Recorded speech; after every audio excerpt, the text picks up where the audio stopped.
Bienvenue dans Fantastique, c'est Adrien Thomas. Alors Fantastique, c'est un entretien intime avec un artiste, une personnalité unique, un parcours atypique, une histoire fantastique finalement. Aujourd'hui en face de moi, c'est une personnalité que vous avez pu voir sur scène, entendre sur scène, entendre sur votre télévision, au cinéma, un peu partout finalement, peut-être dans une pub, peut-être dans un jeu vidéo. On va en parler de tout ça. Bonjour et bienvenue Léo Vaniro. Merci Adrien, bonjour. Je suis très heureux de t'avoir, merci d'avoir accepté mon invitation. Avec joie. Le tout premier truc que je demande aux invités de Fantastique, si on devait écrire les premières lignes du CV de Léo Vanni, on écrirait quoi ? Originaire de Charente-Maritime. Ouais, c'est pas mal déjà. Un bon oui, début. je tiens à mes racines de l'océan. Elle a réalisé assez tardivement, entre guillemets, où était sa place, mais en fait, en se rendant compte que depuis le début, quelque part, elle le savait. Alors, je ne sais pas du tout pourquoi je te dis ça, mais tu vois, c'est ce qui me vient. C'est très beau. C'est joli, au Genre, moins. c'est improvisé, alors que pas du tout. Complètement. Si. Mais ça fait une jolie phrase, en tout cas. On ne sait pas trop ce que ça veut dire, peut-être, mais ça fait une jolie phrase. Ça me va, c'est belle première ligne du CV. On sent que tu maîtrises l'écriture. Écoute. Nous sommes dans le département 17. Alors, j'ai une vraie question déjà. Oui. Le gars Chocolatine. ou... Ah non. Chocolatine, oui, je viens du sud-ouest. Je sais. Donc c'est chocolatine. Qu'on soit d'accord là-dessus, je me suis fait engueuler cet été. Je suis descendu, je disais pas au chocolat. Mon père m'a dit je ne te sers pas. Bah, je le comprends. Alors parce que mon père n'est pas boulanger, mais il a un camping et donc il propose des petits déjeuners. Et donc je disais pas au chocolat. En fait, tu prends l'habitude à Paris de plus dire ça. Parce que chocolatine, ils comprennent pas ici. Non, faut que tu malheureusement. restes fidèle à...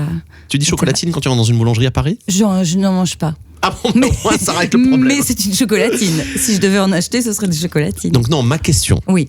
Est-ce que j'ai lu plein de trucs en préparant l'émission, j'ai dit d'où elle vient vraiment, Léo Vanni, le gars ou Médis ? Mais non, je sais, il y a eu une erreur sur un article oui, qui alors il y a est plusieurs paru. articles, bien sûr, mais en tout cas, il y en a... rétablis la vérité aujourd'hui. Tous disent le gars et un dit Médis. Oui, donc c'est le gars. Très c'est bien. le gars, nous sommes des gâtés. Des gâtés. Ouais, c'est je joli, ne connaissais pas, c'est en préparant l'émission que j'ai découvert c'est une ville, petit village. Un petit village. Un petit village. Pas loin de Royan, entre Royan et Rochefort. Mais donc la mer pas loin, donc finalement... Ouais. Il y a plus moche pour grandir. Exactement. Plutôt sympa comme endroit. Et la petite Léo Vanni, elle voulait être psychologue. Oui.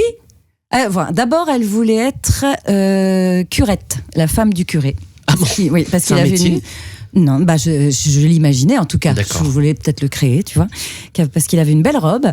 Ensuite, elle voulait être boulangère avec sa meilleure amie, dont le papa était boulanger, évidemment. Chocolatine. Voilà, chocolatine, là, et parce que voilà, elle voulait être sumo pour manger absolument tout ce qu'elle voulait, parce que j'ai une grande passion pour tout ce qui se mange. D'accord. Et puis après, en grandissant, en effet, il y avait les langues étrangères que j'adorais, pour lesquelles j'avais des facilités. Et puis on avait un jumelage dans ce village de Lega avec l'Allemagne, donc moi je parlais allemand assez rapidement finalement, et donc je crois qu'une fois que tu as quand même appris l'allemand, les autres deviennent un peu plus faciles, etc.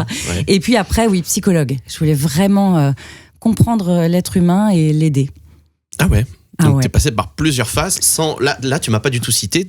Il n'y a pas d'artistique encore dans tout ça. Non, parce que... Alors, pourtant, j'étais passionnée par ça, mais c'est comme si ça n'existait pas. Enfin, si c'était quelque chose de... c'était pas un métier, ça n'était pas dans ma famille. Ouais. Mes parents ne sont pas du tout dans l'artistique, n'écoutent même pas de musique. D'accord. Tu vois, c'est pas... moi, je regardais des émissions de variété, des sacrées soirées, etc. Mais eux, c'était pas du tout dans leurs habitudes, dans leur goût. On va pas au cinéma... on allait au théâtre un peu, mais moi, il se passait plein de choses pour moi, de mon côté. Moi, j'ai commencé la danse classique très tôt, j'avais 3 ans et demi, j'ai suivi ma grande sœur, donc j'étais vraiment la plus petite de... Ah, donc il y avait déjà de l'artistique dans la famille, d'un côté. Oui, voilà. Mais tu sais, assez classique, dans le sens, ça vient pas de la famille, mais les petites filles font de la danse classique, tu vois, dans cette époque-là. Ouais, je vois. Voilà. Donc ma sœur a fait de la danse, donc j'ai fait de la danse. Elle a arrêté plus tôt que moi j'ai continué. Mais c'était comme si ça n'était pas un choix, tu vois. On te met là, et puis j'ai continué, j'adorais ça. Et puis à un moment, l'école a fermé, je me suis retrouvée à faire de l'équitation, du tennis, de l'athlétisme.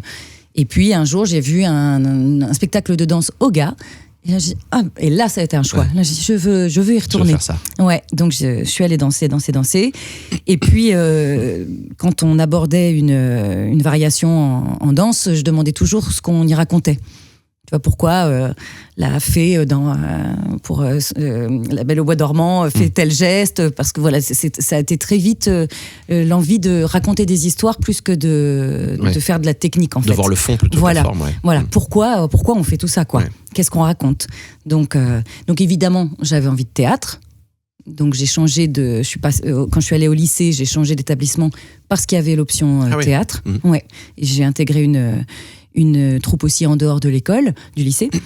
Et puis j'avais envie de chanter aussi. Je regardais, moi, Lara Fabian à la télé. Je regardais West Side Story. Mais tu vois, tout ça, c'était loin. C'était soit donc à Paris, donc à 500 km. Non, c'est comme si ça existait dans un autre monde, tu vois. Et puis pareil pour les comédies musicales, finalement. Je ne les retrouvais que sur soit mon DVD très usé de Starmania, mais ça s'était passé. Attends, si t'as le DVD de Starmania, c'est quand même collector. Le DVD, la cassette vidéo, oui, la VHS. Non, bien mais sûr. même la VHS, avoir la VHS de Starmania, c'est collector aujourd'hui. Je l'ai. Ah, mais ça, c'est collector. Ouais. Et puis les West Side Story, Mary Poppins, Mélodie du bonheur, ces œuvres-là, c'était aux États-Unis. Enfin, c'était passé. Enfin, c'est comme si, tu vois, c'était une vidéo, quoi. Ça n'existait pas. Et puis voilà, donc et j'avais envie de chanter, ça c'est sûr. Je faisais plein de concerts à ma mamie avec un pilon de sel en guise de micro. Et puis et voilà, tous les soirs, j'habitais, on était 3 maisons dans un lieu dit. D'accord. Mon oncle, ma tante, mes grands-parents et nous. Ouais. Et voilà. Donc, je passais d'une maison à l'autre, et le soir, j'allais chez mamie. Tu faisais une tournée, quoi. Voilà, faire mon concert. Voilà. et puis voilà, puis l'année de la terminale, en effet, j'allais voir la conseillère d'orientation pour être psy. Elle m'a dit, c'est bouché. C'est marrant. Et ça m'a arrêtée. Comme quoi, la flamme n'était pas si grande par rapport à ça. Ouais. Parce que, tu vois, nos métiers artistiques sont bouchés, si on part de ce principe-là. Oui, bien sûr. C'est pas plus facile d'être artiste que d'être psy. Ouais, c'est vrai. Mais, et puis voilà, je cherchais LEA. Je l'ai vue pas mal de fois, cette conseillère, que j'ai revue il y a quelques années, et qui se souvient du jour où je suis rentrée dans son bureau parce que j'avais ouvert le magazine Danser que m'avait acheté ma maman. Il y avait un petit encart sur l'ouverture d'une école de comédie musicale à Paris. Donc, ça a été la révélation, l'appel, tu vois, quelque chose de concret, puisque c'était que dans mes rêves, je ne le verbalisais jamais que j'avais envie de faire ça. Mais d'un seul coup, il y avait une possibilité, il y avait une école, il y avait un carcan scolaire qui pouvait rassurer mes parents aussi. Ils n'allaient pas m'envoyer à 18 ans à Paris avec mes petites valises. Là, il y avait quelqu'un qui pouvait les appeler si j'étais pas en cours. Enfin voilà, une école, quoi. Quelque chose qui paraissait, qui avait un mot concret en tout cas. Tu vois. Et tes parents, ils t'ont toujours encouragé justement dans cette direction que tu voulais prendre à partir de ce moment-là, en se disant, ok, vas-y. En fait, mes parents. Quand je leur en ai parlé, donc voilà, je suis allée voir la conseillère qui se souvient de ce jour-là parce que j'ai pleuré. Je lui ai dit, c'est ça. Et puis là, j'irai au bout de mes rêves de Goldman dans la maison à fond. Ouais. Et voilà, et je leur ai dit, et ça a été le deal, quoi. Et mes parents n'y croyaient pas du tout. On en a reparlé. Ils se sont dit, c'était tellement éloigné d'eux, ils n'avaient aucune connaissance là-dedans. Comme beaucoup de parents, voilà, et puis on parle d'il y a 23 ans, donc c'était l'une des premières écoles de comédie musicale. L'année de ma terminale, justement, il y avait Notre-Dame de Paris. Ça aussi, ça a été une grande révélation pour moi, puisque même si aujourd'hui, c'est pas le modèle de théâtre musical que j'ai, à ce moment-là, en tout cas, j'ai vu un spectacle, mais on est allé le voir avec mes parents, où des artistes chantaient, dansaient, jouaient en racontant une histoire. Et donc là, c'était... Ça existe, et ça existe à Paris. Et plus outre-Manche ou outre-Atlantique. Donc ça devenait accessible. Et une école qui, tu vois, les deux, tout a été aligné à ce moment-là. Voilà. Et je leur ai dit à mes parents, voilà, j'ai pas de problème à l'école. Donnez-moi la chance d'y aller maintenant, 1 an. Et si ça ne fonctionne pas, si c'est pas ma place, je reviens et je fais des études entre guillemets normales. Et j'ai eu la chance qu'ils aient confiance, pas en mes capacités à faire ce métier, pas en l'artiste, puisque voilà, il n'y avait pas de, mais en moi, en ce que j'ai dans la tête, et voilà, ils m'ont donné ça. Et donc ça, c'est énorme. C'est le plus beau cadeau qu'ils aient pu me faire, d'ailleurs. Oui, c'est sûr. C'est eux qui t'ont donné la clé pour y aller. Voilà. Et puis voilà, la confiance, en fait. Que j'allais pas faire n'importe quoi. Et donc on a fait le deal. On a dit, OK, 1 an. Puis du coup, ça fait 23. Ouais, donc le deal a duré. Voilà. Mais c'est plutôt une bonne nouvelle. Mais ça n'a pas été du coup, tu passes d'une vie tranquille en Charente-Maritime à Paris, d'un coup, parce que Paris, c'est quand même Paris. J'ai vécu ça aussi, je viens du Sud-Ouest. Et quand je suis arrivé à Paris pour faire une école de radio, tu t'es tout de suite confronté à plein de choses que tu n'avais pas quand tu étais chez les parents, à la campagne et tout. Moi, c'était pareil. Et donc, comment tu vis cette période-là quand tu arrives à Paris? Donc, tu fais l'école qui s'appelle Coréa. Coréa, c'est ça. Oui. Donc, formation chant, danse, théâtre. Donc, ça y est, ton rêve devient accessible, mais tu arrives quand même dans une ville qui est énorme, que peut-être tu ne connaissais pas. Est-ce que tu te rappelles de le mood dans lequel tu étais à ce moment-là, quand tu arrivais sur Paris, entre l'euphorie, peut-être la peur aussi? Eh bien, non. Tu vois, c'est marrant quand les choses doivent être. Je trouve ça assez fou quand que la peur n'existe plus. Ouais. Moi, je suis très famille. On m'aurait dit, tu vas partir à 500 km faire tes études et tout. Ça m'aurait paru impensable. Mais une fois que ça, c'était là, c'était tellement fort que c'était plus fort que tout. Naturel. Et ça me donnait c'était évident. Et on m'a dit, t'es hyper courageuse de partir comme ça. Et ça n'existait ah bon? Ça n'existait plus, tu vois, la notion de courage. Alors après, j'ai eu la chance de rencontrer un amoureux en juin précédant mes auditions pour entrer à l'école à Paris. D'accord. Et cet amoureux allait à Paris. Ah oui, j'allais te demander si t'étais toute seule. Et donc, j'ai pas été toute seule. Donc ça, c'était super parce que ça permettait aussi d'avoir son jardin, de pouvoir pas aussi prendre de la distance pour pas, tu vois, m'accrocher à plein de gens en arrivant à l'école et avoir éventuellement des déceptions. J'ai pu être un peu en observation parce que moi, j'avais ma sécurité affective de mon côté. Tu vois. Mais je suis arrivée dans cette école, c'était tellement, la joie était tellement forte que les peurs étaient amoindries. Donc après, c'est quelque chose de tous les jours. Je le vois, moi qui enseigne dans des écoles, ils pleurent, les jeunes pleurent régulièrement parce que les enjeux tous les jours de réussir à dépasser une peur, de faire une chanson devant tout le monde, c'est énorme. Et il y avait des soirs où je rentrais en me disant je suis nulle. Le lendemain, j'ai réussi à faire une note. C'est un apprentissage et c'est très intense. Évidemment, chant, danse, théâtre tous les jours. Et puis moi, je bossais le matin au Monoprix, au rayon crèmerie, à ranger les yaourts et les fromages pour aider mes parents à payer l'école. Ah, et l'école, oui, c'est vrai. Ouais. Enfin, le loyer, l'école, payer quoi. Comme tous les étudiants. Parce que donc je faisais ça le matin. À 6h30, j'étais au Monop. Et puis l'après-midi, j'étais en cours. Puis après, quand je sortais, évidemment, je bossais. On essayait, avec les copains que je m'étais fait là-bas, on montait des projets. Et puis puis c'était reparti. Et puis après, j'ai commencé à donner aussi des cours pour enfants, pour avoir encore un petit peu de sous. Une vie à 100 à l'heure à Paris, quoi. C'est la vie parisienne, finalement. Après, j'ai un tempérament... quand je faisais de la danse, c'était 3 cours par semaine. Je faisais aussi mon cours de théâtre et je faisais aussi l'athlé avant de venir à la danse. Oui, donc j'ai toujours eu l'habitude d'avoir. T'as pas d'être à la retraite. C'est clairement. Aujourd'hui, j'ai envie de te dire peut-être que un peu. Tu veux enlever le pied un petit peu. Tu vois quand je te disais hors caméra et micro que j'ai envie d'un petit jardin et de me poser un peu. Voilà, on a quand même envie d'un peu de temps pour soi, un peu plus, etc. Mais là, j'ai. Ouais, tu vois, c'était une découverte de tous les jours. C'est merveilleux. C'était 3 ans incroyables, quoi.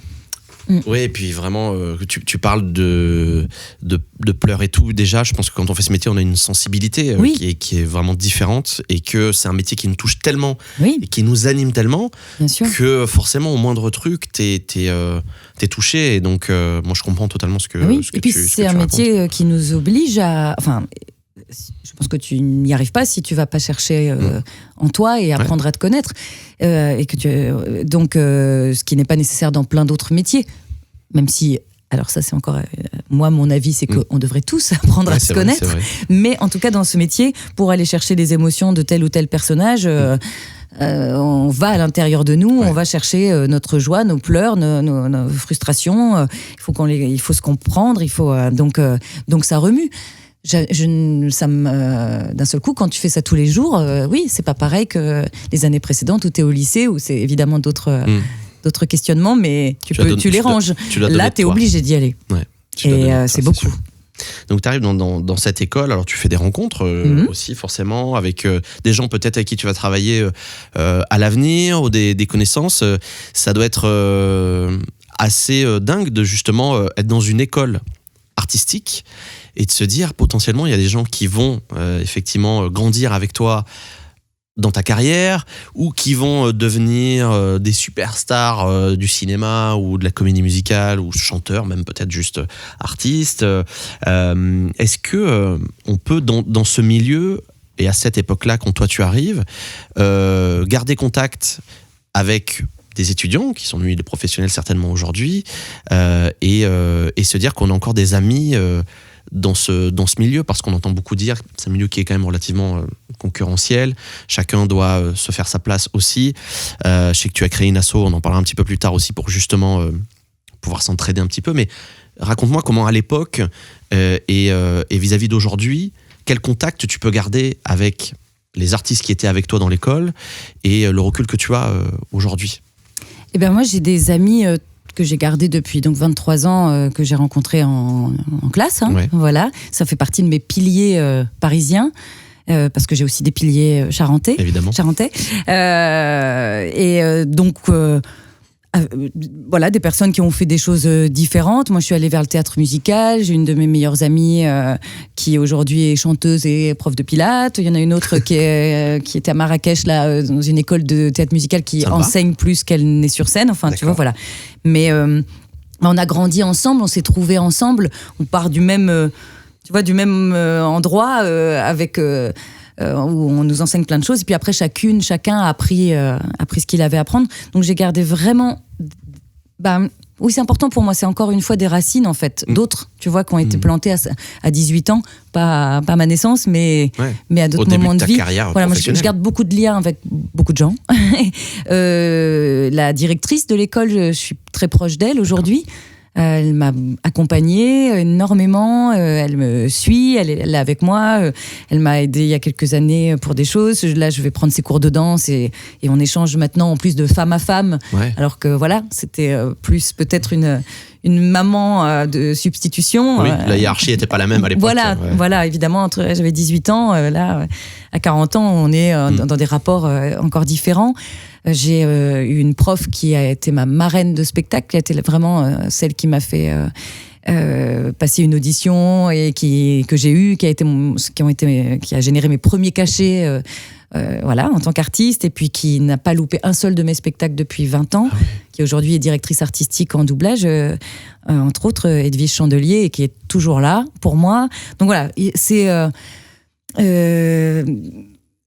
oui, je me suis vraiment construite professionnellement et évidemment humainement avec ces personnes-là.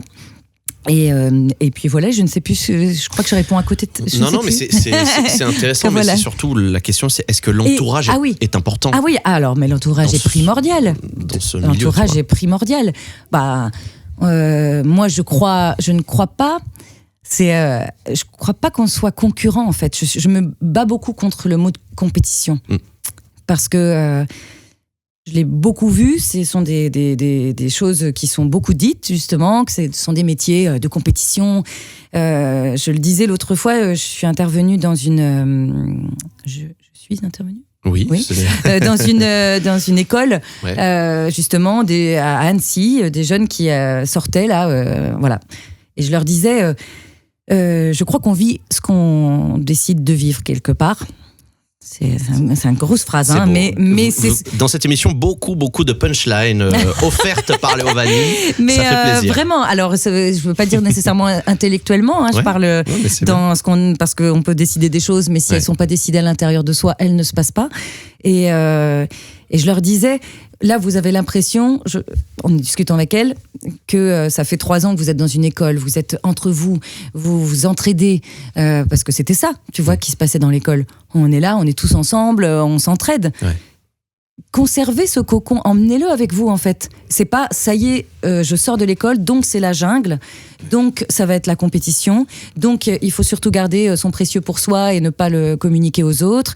Il y avait les parents en plus qui étaient là, donc a priori ça leur a fait du bien aussi d'entendre un discours comme ça. Il va falloir, voilà, c'est un métier où on se pousse dans les escaliers, c'est un métier où on se met du verre, des bris de verre dans les chaussures. Non. J'aurais dit, emmenez ça avec vous. Vous pouvez décider de la façon dont vous allez vivre ces métiers, puisque vous faites partie de la construction de ces métiers aujourd'hui, en fait. Et j'ai dit, si vous pensez que ça va être l'enfer et un monde de compétition, etc., je vous assure que vous allez le vivre. Ouais. Moi, j'ai jamais envisagé comme ça. En audition, j'aide toujours les autres. Tu vois, on est en audition de danse, t'as pas compris un pas. Enfin, parce que on a une fille à côté de moi, elle pourrait être mon sosie, elle ne sera jamais moi et je ne serai jamais elle. Et on dégage des choses différentes, quand bien même on aurait la même voix, la même tronche, tu vois. Donc pourquoi se considérer en compétition avec cette personne ? Si c'est ma place, c'est ma place. Si c'est la sienne, c'est la sienne. Et tout va bien, en fait.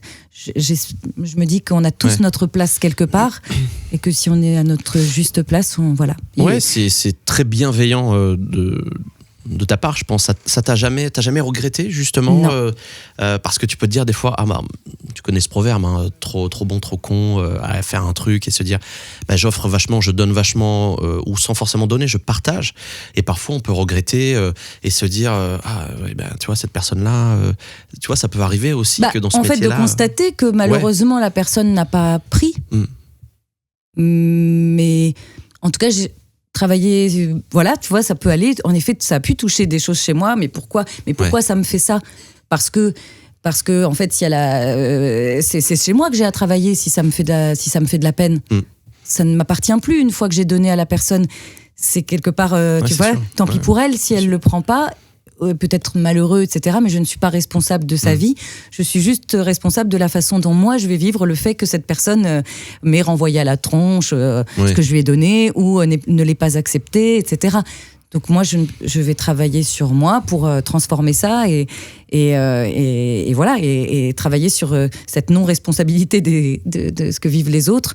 Mais moi, je suis en accord avec moi en fait. Donc c'est au final, qu'est-ce qui va compter ? Tu vois, à la fin de tout ça. Que j'ai été heureuse et en accord avec moi. Ouais, que tu auras fait une action que toi, tu avais décidé. Si je me suis fait enfler, c'est que... qu'est-ce que j'ai perdu, en fait ? Tu vois ? J'ai plus gagné dans tous les cas.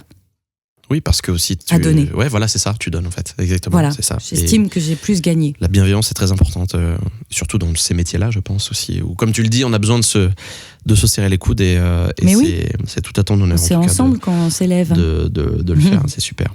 Donc, alors, tu commences les castings à Paris. La liste est longue. Évidemment, parce que quand on regarde ton CV, on défile la page et ça va s'arrêter quand? Parce qu'elle a fait tellement de choses. C'est assez dingue. Bon, on peut citer... Alors, j'ai appris qu'il y avait un musical Zorro. Je ne savais pas. C'est Folies Bergère. Ouais, donc, 2009-2010. Ouais, c'est ça, voilà, 2009-2010. La Belle et la Bête, Fame, Sister Act aussi. Alors, ça, c'est un spectacle que j'aurais adoré voir. Mais je te confirme que tu aurais adoré le voir. Je te confesse ce truc.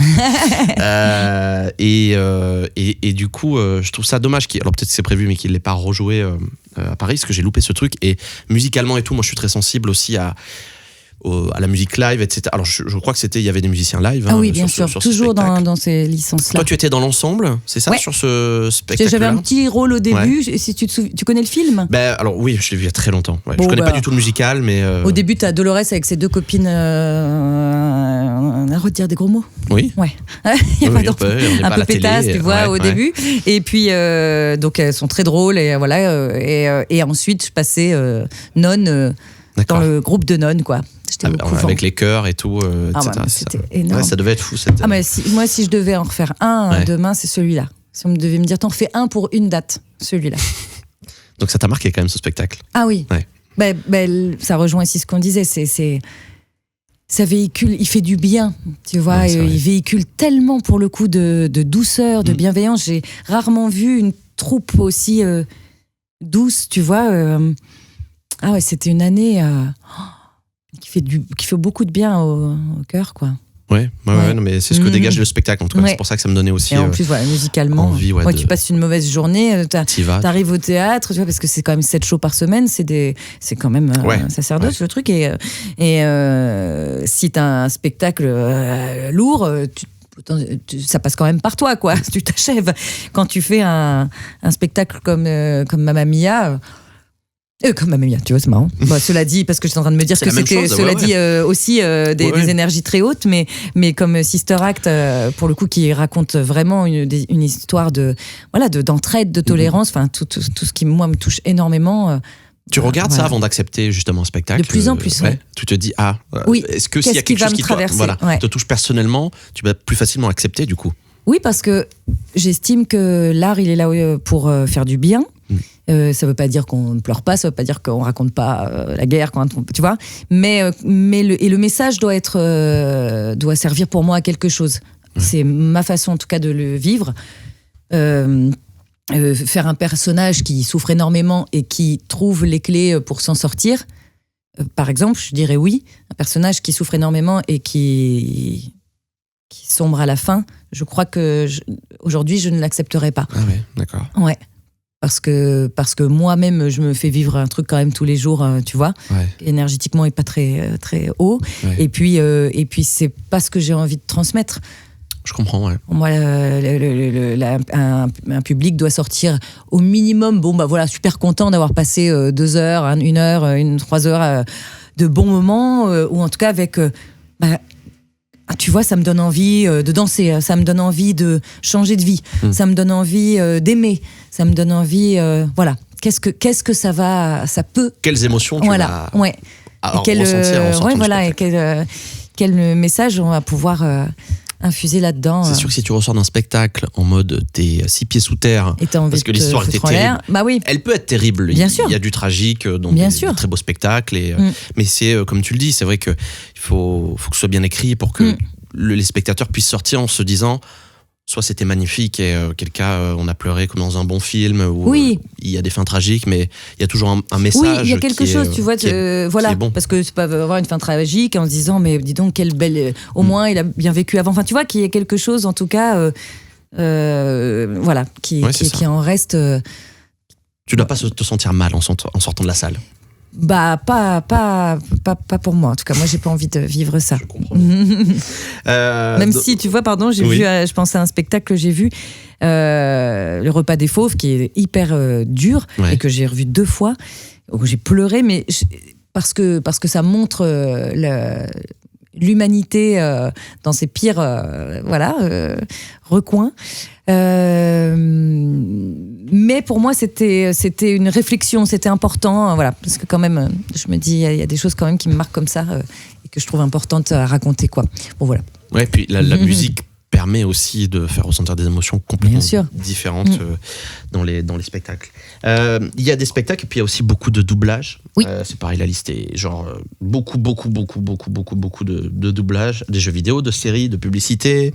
Alors, je regarde, tu vois, j'ai noté, t'as fait des chœurs dans le film d'animation Coco de Disney. Ah oui. C'est ça. Ah oui, j'ai oublié.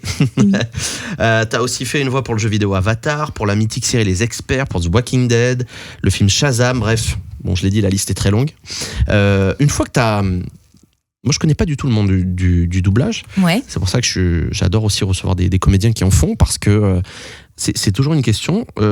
Une fois que tu as ton réseau, tu te fais tout le temps appeler et en fait, c'est-à-dire que tu es rassuré, tu as tout le temps du travail, ou est-ce que tu as encore, toi, une part de démarchage, de dire, il faut quand même que j'aille chercher du boulot? Est-ce que, toi, vu que tu as une expérience qui est assez énorme et que du coup, tu as fait tellement de choses, est-ce qu'on t'appelle naturellement aujourd'hui pour faire du doublage et tu es tranquille sur ton année? Ou comment tu travailles ça, toi, sur l'année, sur ta carrière? Ça se fait, oui, ça se fait un peu comme ça, plutôt. Enfin, ça se fait assez naturellement. Ouais. Et puis après, tu sais, comme dans la vie, tu vois, j'étais en plateau avant d'arriver, j'ai croisé quelqu'un qui va peut-être se dire, ah bah tiens, j'ai un truc pour Léo ce soir, parce qu'il va faire son plan de travail, donc évidemment, plus tu bosses. C'est ça. Mais bon, après...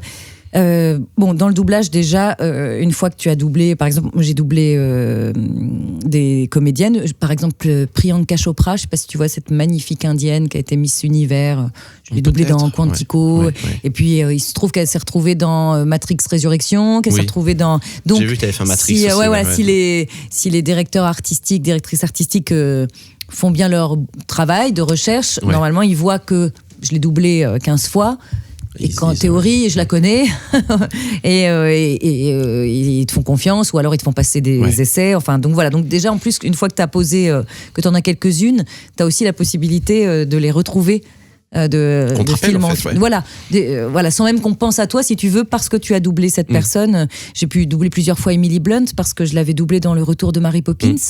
Donc j'ai oui, t'en rappelé après, ça s'est bien passé. Voilà. Donc il y a ça, et puis après ça varie complètement d'un mois à l'autre, mais j'en parlais l'autre jour avec une amie qui ne fait que du doublage et qui me disait oh là là, ce mois-ci j'ai rien, alors que le mois dernier, et elle me disait toi, je dis j'en sais rien parce qu'en fait le fait de faire plein de choses différentes, tu vois, cette semaine par exemple, moi elle est constituée de ce moment. Tout à l'heure j'étais en doublage, hier j'ai fait à la fin d'un livre audio, parce que je fais aussi des livres audio, j'ai fait des voix pour un jouet.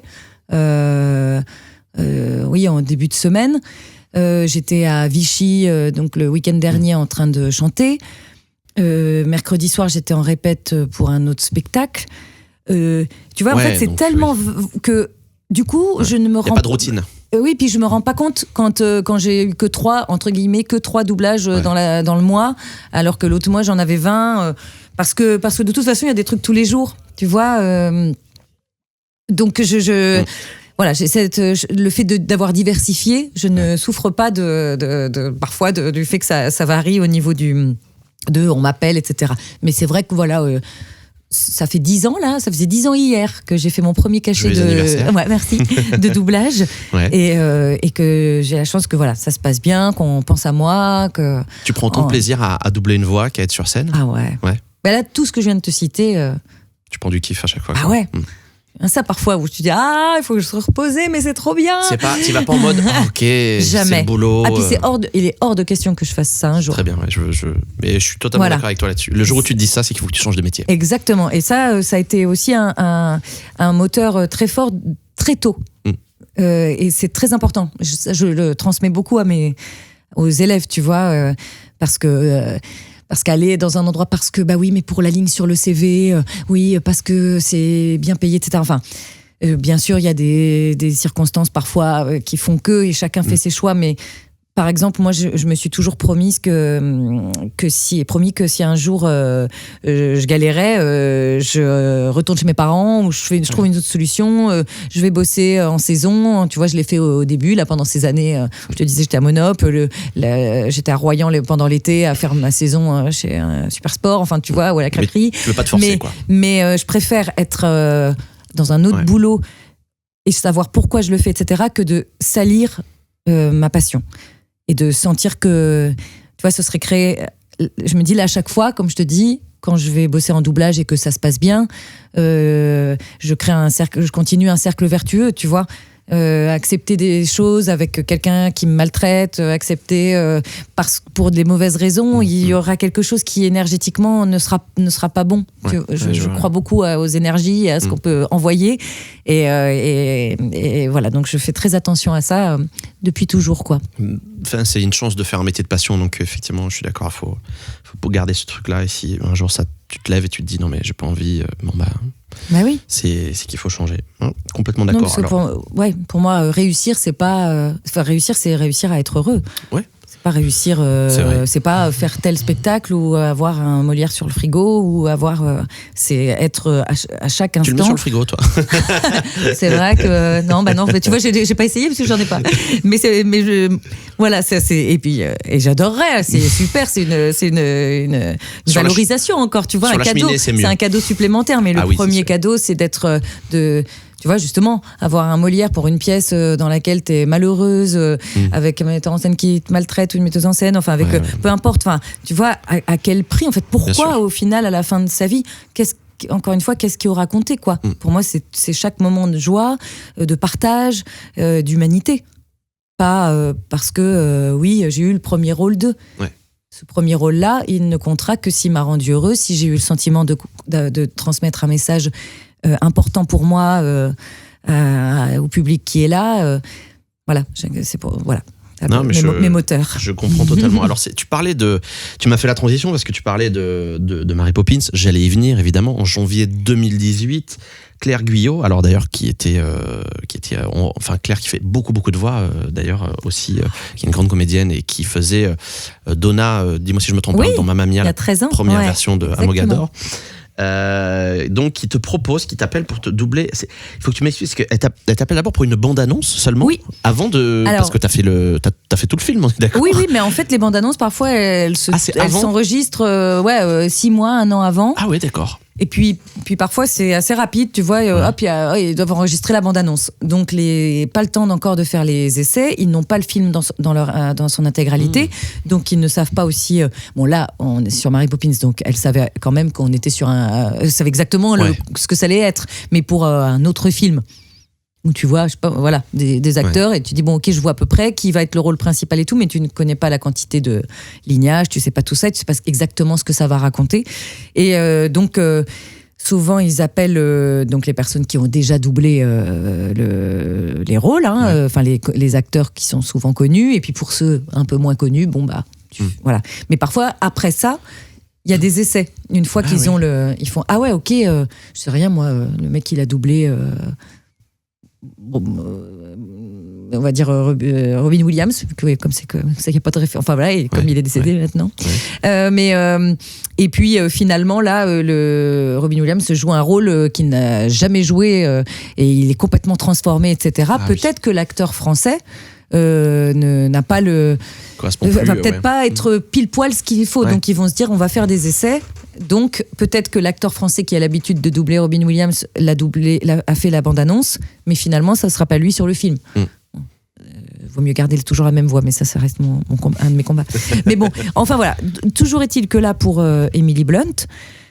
T'avais déjà doublé Emily Blunt non, ou pas? Jamais. C'était la première fois. Et donc Claire a cette bande-annonce à faire, et moi je suis en plateau avec elle pour autre chose, et puis voilà, elle me dit t'as déjà bossé pour Disney? Oui, j'avais fait La Belle et la Bête aussi, le film aussi, et t'aimes bien? Je dis je crois que ça va, pour l'instant j'ai pas fait de bêtises.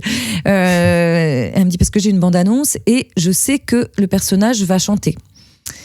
Or la comédienne qui double Emily Blunt depuis un petit moment, elle n'était pas certaine qu'elle chante suffisamment, en tout cas, pour faire le rôle, parce qu'elle se doutait que ça allait être du chant, quoi. Vraiment, c'est Mary Poppins, quoi. Donc elle me dit, je pense que ce sera plus, il y a de grandes chances. On peut poser déjà une petite pierre, et puis est-ce que tu es dispo pour la bande-annonce? Je dis oui. Et elle me dit c'est Mary Poppins. Parce qu'il faut savoir que Mary Poppins avait été en projet. J'allais y venir, j'allais te demander que tu nous racontes aussi ce projet du musical avorté. Oui, oui, c'est ça. Ça a été Mary Poppins. Moi, j'étais sur les répètes de Sister Act, et en juillet 2010, 11, je sais plus, 12, 11. Et puis, dans le bureau, on me dit, Levanie, tu peux monter dans les bureaux? Je dis, qu'est-ce que j'ai fait? Et puis, voilà, on me dit, écoute, on a projeté de monter Mary Poppins, et on a pensé à toi. Ah bon? Entre autres. Mais ça aurait tellement marché, en plus. Enfin, maintenant, tu vois, que tu le dis, ça aurait été fou. Donc, on va faire des auditions, mais tout ça est secret. Parce que pour l'instant, il fallait juste montrer un échantillon d'artistes français pour les Anglais. Pour qui se disent, d'accord, il y a de quoi faire, quoi. Potentiellement. Et donc voilà, je suis retournée en répète, j'étais comme ça. Et puis toi t'es là, il fallait rien dire en plus. Mais oui, c'est ça, tu dis parce que c'était un truc en plus depuis toujours, quoi, parce que j'ai toujours tout dans mon sac, si tu vas me faire repasser, machin. Et donc pour mes copines, beaucoup de points communs avec Mary Poppins. Donc c'était un peu fou. Et puis donc j'ai auditionné, on était 7 filles, je crois, et 7 garçons, et on a été un petit échantillon à prouver a priori aux Anglais que il y avait l'échantillon en France pour prétendre à ces rôles. Et ensuite, les auditions, donc ça c'était en juillet, les auditions ont commencé en octobre et j'ai auditionné d'octobre à février, en parallèle de Sister Act. C'est très long. Ah ouais, je sais pas combien de tours j'ai fait, 6, 10, je sais pas. Et hop, et les claquettes, et le chant, et le jeu, et les claquettes, et le chant, jusqu'à... Le spectacle était écrit, du coup. Ah, le spectacle, il existe depuis des années. Je ne pourrais pas te dire depuis combien de temps, mais il s'est joué à Londres, à New York. C'est juste une adaptation. C'est une adaptation française, comme le fait toujours Stage Entertainment. Ouais, okay. Donc voilà. Donc oui, le spectacle, voilà. Et puis donc j'ai auditionné jusqu'en février, où on attendait les réponses. Et puis un jour, on nous a dit au fait, on ne le fait plus. Hein? Sans vous donner de raison? C'était compliqué. La raison était qu'ils n'avaient pas trouvé les artistes pour le faire. Ah ouais. Alors après, je t'avoue que moi, le fait que ça se fasse pas, je me suis dit, bon, c'est une claque et tout, mais je vais m'en remettre. En revanche, cette raison-là, j'aimerais bien creuser un petit peu. Ouais. Donc j'ai pris les rendez-vous qu'il fallait pour comprendre. Et il y avait plein de paramètres. Voilà, plein de paramètres autres que celui-ci. Qui ont compliqué l'exploitation. Voilà. Et cela dit, peut-être qu'ils n'en avaient pas suffisamment en France, parce que on n'est pas un pays de claquettes, par exemple. Ouais. Et là, ils font des auditions à Munich, à New York, à Londres. Ils en ont à gogo, des potentiels Burt ou des potentiels Mary Poppins. Ouais. Là, c'est sûr qu'ils en avaient moins. Parce que voilà, culturellement, voilà. Alors que peut-être que là aujourd'hui, il y a eu des auditions, c'est en projet de le remonter plus de 10 ans après, et je pense qu'ils ont plus d'artistes qui peuvent le faire aujourd'hui. Il faut prendre des internationaux, non, aussi? Ou ils voulaient que vraiment un cast français? Nous, on veut que ce soit français. Ouais. Tu vois, tu parles. Disney, ils aiment bien aussi les inters, ils travaillent avec des inters aussi. Oui, voilà. Mais bon, voilà, l'idéal, c'est quand même qu'on le fasse. Soyons chauvins. Mais bon, voilà, moi, je veux dire, j'ai bossé comme une tarée, les claquettes, parce que j'en faisais très peu. Mais je peux te faire tout ce que fait Mary Poppins. Peut-être pas aujourd'hui, je sais plus, mais je m'en souviens plus en tout cas. Mais donc on va te voir peut-être dans Mary Poppins. Non. Ah. Okay. Non. Et donc voilà. Et donc non, j'ai Pourquoi? Parce que tu sens direct. Mais j'ai quitté les auditions là. Ouais. Moi. Ok. Pareil, tu vois, j'ai eu un. C'est toi qui as décidé. Oui. T'as dit. Je lui ai dit au revoir. Après, je doute du fait que je l'aurais eu, mais bon, en fait, on n'en sait rien, donc ça, c'est peut-être mon cerveau qui vient me dire ça pour en faire. Tu as écouté ton instinct. Mais oui, ça a été vraiment un matin d'audition et j'ai fait l'audition et puis à la fin, voilà, je leur ai dit, je crois qu'en fait, c'était super, mais je crois qu'il faut qu'on s'arrête là. Voilà. Et j'auditionnais à ce moment-là en parallèle pour Mamma Mia. Ah ouais, d'accord. Donc je venais un jour faire Mamma Mia et le lendemain Mary Poppins. C'était un grand écart. Et en fait, à 40 ans, d'un seul coup, voilà, c'était aujourd'hui en fait. Il y en a une où on me demandait sur Mary Poppins d'enlever mon humanité en fait, d'enlever mon côté maternel, etc. En tout cas, tu vois, peut-être qu'il se dégageait trop parce que c'est aussi partie de la femme que je suis aujourd'hui. Et en fait, je leur ai dit, aujourd'hui, ce personnage, il me bride, me brime, me frustre et me contraint. 4 mots que j'ai. Mais c'était pas du tout prémédité. Ça a été à la fin de l'audition. Il y a eu un espèce de truc que je suis arrivée devant le bureau et je dis voilà, en fait, il faut que je vous parle. Ils m'ont regardé comme ça. Ah, mais tu veux quitter? Oui. Et alors que Donna me permettait de mettre 40 ans de vie à profit. Ouais. Et une femme ultra terrienne, une humaine, dans laquelle on peut se reconnaître, tu vois, tout ce que ça raconte, sa façon d'être mère, sa façon d'être amie, sa façon d'être amante, amoureuse. Voilà, j'avais un jour où je faisais... Et le lendemain, dans l'audition de Mary Poppins, ça faisait « Ah non, ça je peux pas, ça je peux pas. » Voilà ce que j'ai vécu à ce moment-là. Et donc je lui dis au revoir. Mais donc, pour te dire, juste pour finir, donc février, ils nous ont annoncé ça. Et un an après, donc, Claire qui me dit Mary Poppins, je fais « Encore ?» Alors voilà.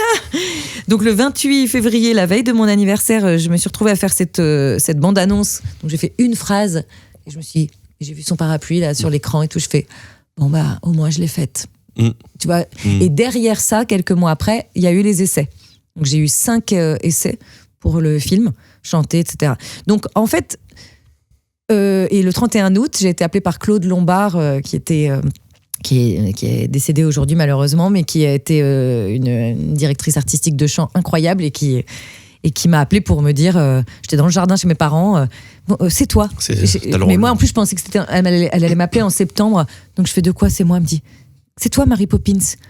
Et là j'ai couru dans la cuisine, j'étais au téléphone, je voyais mon papa, je faisais un signe de parapluie.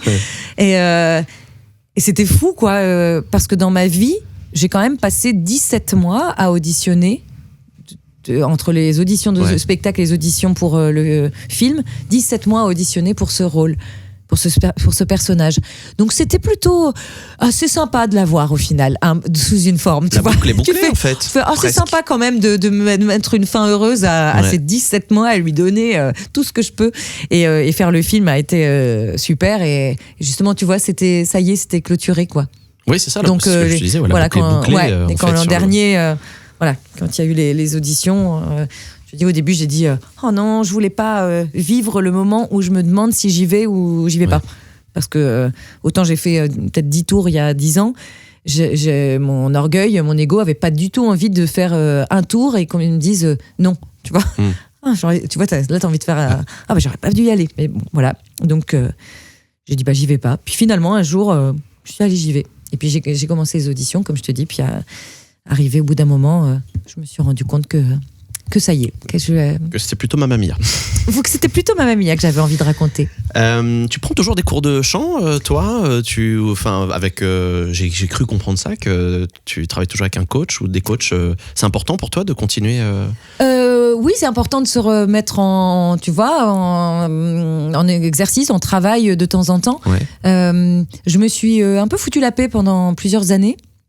Et puis, il y a 3 ans, je me suis retrouvée sur Blood Brothers. C'est un superbe spectacle, une production rêvée à Bruxelles. Je suis amoureuse des Belges. Et puis là, j'ai un coach vocal qui m'a demandé de faire quelque chose que j'arrivais pas à faire. Et parce que j'avais appris à chanter d'une certaine façon. Souvent, on n'a pas beaucoup de temps de répétition. Donc on m'emploie pour ce que je sais faire, tu vois, on me demande pas de changer, t'as pas le temps en plus. Donc voilà. Et puis il m'a dit, est-ce que je peux te donner 2-3 infos? On avait 7 semaines de répétition. Je lui ai dit mais vas-y, complètement. Et donc je me suis remise à travailler grâce à lui. Et derrière, ça m'a redonné envie d'aller chercher des choses. Et de fil en aiguille, j'ai rencontré un autre coach. Et puis après, il était pris sur Starmania, donc il était plus dispo. C'était qui? Donc c'était Nicolas Dorian. D'accord. Merveilleux coach vocal. Et puis du coup, je me suis dit, j'ai trop envie de continuer à bosser. Donc j'ai appelé Pierre Babola, qui travaillait sur une autre technique, très similaire de toute façon, qui s'appelle la TCM, la technique du chanteur moderne. D'accord. Et j'ai dit Pierre, comme je suis là, j'ai envie de retravailler ma voix, de redécouvrir des choses, que je voyais que je redécouvrais encore plein de choses en fait. Et puis que par rapport à moi, quand j'ai appris, depuis, il y a tous ces... ils ont fait des études sur le larynx, sur la façon dont ça fonctionne, donc tout évolue. Et je me suis rendu compte que l'apprentissage aujourd'hui, les cours qu'on m'a donnés étaient encore beaucoup plus concrets qu'il y a 20 ans, qui étaient plus des connaissances... sensitive, sensible, on te disait fais comme si tu avais une patate chaude dans la bouche, tu vois. Et là, d'un seul coup, c'est ultra concret. Voilà comment fonctionne ton larynx. Ah ouais, ok. Et donc j'ai redécouvert. Ça m'a énormément aidé là depuis 3 ans. Mon chant a rechangé en fait. Et puis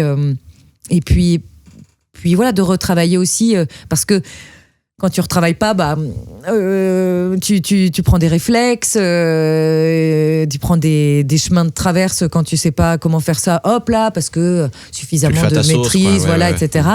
Et finalement, tu sais pas comment faire pour aller directement sur le truc. Tu t'es débrouillé comme ça, mais là je me suis dit, allez, va te confronter à comment on fait pour aller directement. Ah ouais, en fait c'est facile, puis ça me coûte moins d'efforts. Et pour chanter le plus longtemps possible, c'est bien de ménager ses efforts. Tu vois. Ouais. Non mais c'est vachement et ça te permet d'élargir aussi toi ton spectre vocal et puis d'aller chanter des choses que peut-être tu chantais pas. Puis là tu vois, je suis à mon 4e cours de solfège parce que moi je ne lis pas la musique. Ah ouais. J'ai appris un peu il y a 23 ans. Le piano ? Et puis la lecture en fait, juste la lecture. ouais. Tu connais, toi? Moi, j'ai fait du solfège rythmique, parce que je suis batteur, mais pas mélodique, malheureusement. Bon, donc, j'aurais adoré tu peux encore, tu vois. Ouais, je sais. Il faut trouver du temps. Oui, c'est ça. Bon, moi, j'ai un cours particulier là, par semaine. D'accord, c'est top. Et je m'éclate. Okay. Parce que je me dis, mais c'est cool finalement de ne pas l'avoir appris petite, là, comme beaucoup on dit. J'étais dégoûtée parce que c'est sûr que tu ne sais pas à quoi ça appartient. Alors que là, moi... tu lis la musique, quoi. Et puis je la connais, en fait. Tu vois, je me suis rendu compte que je disais toujours non, mais moi je lis pas les partitions. Moi je lis pas. Donc j'ai développé d'autres compétences de mémorisation à l'oreille, etc. Et puis là, je vais pouvoir ajouter cet outil-là et ne plus le repousser de la main. Oui, parce que voilà, c'est une langue étrangère que j'entends depuis 23 ans. Donc en fait, les mots, tu vois. Ça va vite, quoi. Mais c'est vachement bien aussi, je trouve, de se remettre en question. Tu vois, encore, tu pourrais te dire, bon, de toute façon, maintenant, je sais ce que je fais. Et c'est comme ça, et j'ai pas envie de faire d'autres choses. Mais non, justement, tu te remets en question et tu dis, bah tiens, ça m'intéresse, j'ai jamais su. Parce que comme tu le disais, tu mettais ça de côté jusqu'à présent. Et t'arrives quand même à te dire aujourd'hui, non, en fait, ça m'intéresse. Mais oui. Je vais apprendre. Ah oui, parce que figure-toi que j'ai dirigé un doublage. Je me suis retrouvée de l'autre côté, là, le 6 septembre dernier. D'accord. On m'a proposé de diriger une séance de chant. Donc, plus être la chanteuse qui dit tu fais nanana, mais voilà. Et donc, faut dire nanana de l'autre côté. Et qu'on m'a filé une partition avec 4 voix. Et je me suis dit, j'ai pas le droit, je suis pas légitime. Ça a été beaucoup d'angoisse, de négociations, de discussions avec moi-même. À quel moment t'es légitime? Pour faire ça, en fait? Et puis, l'occasion était si je la refusais, je ne le ferais jamais. Parce que là, c'était carrément la cliente qui me proposait, qui m'appelait, une franco-américaine. Je dis, you can do it. Yes. Ok. Eh bien, alors je vais le faire. Mais voilà, je me suis retrouvée devant cette partition. J'ai téléchargé une appli qui te lit les lignes mélodiques et puis elle n'a pas voulu fonctionner. Et ironiquement, cette partition m'a proposé un petit clavier. Alors j'ai ri, j'ai fait super, c'est très drôle. Et puis je me suis dit, tu sais quoi? Vas-y. J'ai pris la partition, puis j'étais là. En fait, je sais faire, mais je pourrais mieux savoir faire. Et puis voilà, puis j'ai réussi à faire cette direction en ayant tout enregistré en amont. Enfin, j'ai aussi blindé le truc. Et puis ça a été qu'un moment de joie. Donc là, on m'a reproposé. Donc ça y est, j'ai accepté que je pouvais le faire. Même si je ne lis pas à vue. En fait, j'ai d'autres compétences qui font que... Sinon, c'est pareil, si je m'étais dit un jour, t'as pas le droit de chanter si tu lis pas la musique, j'aurais jamais chanté. Donc manifestement, tu vois. Donc là, c'est pareil. Mais je me suis dit, tiens, tu seras plus à l'aise en lisant. Donc c'est le moment. Ça m'a révélé ça, quoi. Il y a toujours c'est passionnant, il y a toujours des choses à travailler. Dans ce milieu-là, oui, c'est passionnant. Mais oui. C'est ça qui fait qu'on aime l'artistique aussi. C'est que c'est un métier qui est passionnant et où on apprend toujours sur chaque chose. On va partir du côté du Casino de Paris, ou en Grèce, si tu veux, c'est pareil finalement, c'est à côté. Alors, moi, honnêtement, j'étais pas du tout sensible aux chansons de ABBA, j'avais pas vu le film. Et puis je suis allé voir la comédie musicale. Ouais. Et donc, je t'ai vu sur scène, je suis allé 2 fois voir Mamma Mia. Et donc voilà, et je suis allé voir ça, j'ai vu donc ce show sur scène avec la Donna et puis tous les artistes qui autour, les musiciens, le show live, et je me suis dit ok, en fait c'est dingue, j'adore, et j'aimerais que tu me racontes comment toi tu t'es retrouvé sur cette version 2023 d'un spectacle qui était mythique et qui a continué à l'être. Il y a eu des prolongations et tout, si bien que j'y suis allé 2 fois. Bon, j'ai vu Starmania 3 fois, donc j'aurais pu aller voir Mamma Mia une 3e fois. Mais en tout cas, vraiment, c'est je m'attendais, si tu veux, j'étais pas du tout sensible à tout ça, comme je te le disais. Puis tu vas voir le show et tu te dis, c'est dingue comment tu peux aller chercher les gens. Et les 2 fois ont été vraiment différentes, mais que ce soit dans le jeu d'acteur, dans l'interprétation, parce que faut dire que Marion aussi, Posta et Christine Bonnard sont quand même exceptionnelles, c'est ça. Donc et la 2e fois sur la scène dans la chambre sur Dancing Queen, etc., où t'as vraiment une partie très humour. Et je me suis dit, cette partie-là, elle était clairement pas la même la première fois et la 2e fois. Donc comment tu t'es retrouvé là-dessus, et surtout quelle liberté vous aviez aussi sur ce spectacle depuis le début jusqu'à la fin des représentations, quoi, en fait. Alors, raconte-moi tout. Alors, comment je me suis retrouvée là-dessus? Faut savoir que c'est marrant parce que moi, il y a 13 ans, j'avais été prise pour être ensemble les doublures du rôle de Marion, de Tania, et du rôle de Donna. Ouais. Et que justement, tu vois, je sortais juste de Zorro, donc j'avais déjà fait un an, et je ne me sentais pas, je sentais que je n'allais pas m'épanouir dans cet ensemble-là. Donc l'ensemble, donc c'est pas les rôles principaux, c'est les autres personnages, tout aussi importants, mais en tout cas qui sont appelés ensemble. Et donc en étant doublure de Donna, de Tania, je me disais c'est pas du tout pour moi. Donc je vais vraiment, pour moi, être doublure, c'est apporter autre chose, mais pas moins bien. Oui. En tout cas, c'est pas ce que j'ai envie de vivre. Parce que c'est une frustration, en fait. Parce que tu ne peux pas. Tu vois, là aussi, ce que j'explique toujours aux élèves, voilà, pour moi, ça, c'est le métier. Pour y être bien, il y a 50% de technique, de travail, chant, danse, théâtre, voilà, se remettre en question, puis il y a 50% de connaissance de soi. Au moins. Je ne sais même pas si le camembert n'est pas un peu plus grand là. Et voilà, et savoir ce qu'on sait faire... humblement, tu vois, voilà, je sais ce que je sais faire, pas faire, et je me disais, ce n'est pas pour moi ce personnage.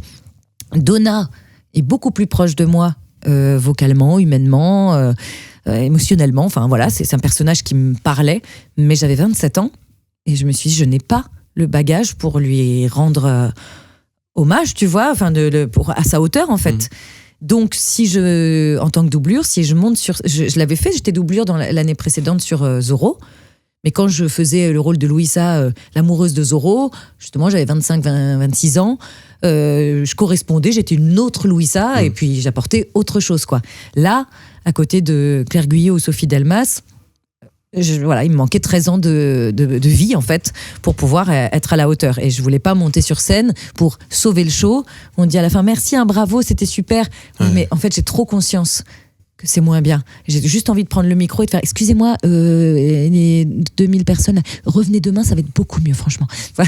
Donc, voilà. Donc, j'avais refusé et je m'étais dit, dans 10 ans, ok, quoi. Mais pas maintenant. Et donc, on est 12 ans après et c'est la Belgique qui m'a appelée. Pour auditionner, pour faire Donna à Bruxelles.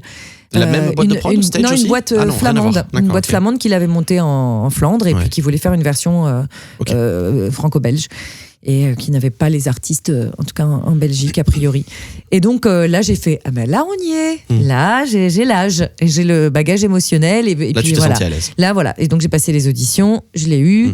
Et on a fait le spectacle en janvier, du coup, 2022. Et puis, 15 jours avant les représentations, annonce de stage, on monte Mamma Mia en France, quoi. Et je fais, OK, là, très bien. Donc, c'était assez cool d'arriver. Alors, c'était trop bizarre parce que le directeur de casting, Rabat, est venu voir le show à Bruxelles. Donc, il m'a vu sur scène. Et une semaine après, j'auditionnais devant lui et une autre personne à chanter La loi du plus fort, alors que tu viens de le jouer devant 4000 personnes à Forêt Nationale, et tu fais bonjour, je m'appelle Léovanie, je vais vous chanter La loi du plus fort. Oui, tu redescends tout de suite. Voilà, mais ça c'est le jeu, et moi ça c'est pareil, j'ai pas de souci avec ça, c'était juste bizarre. C'était juste...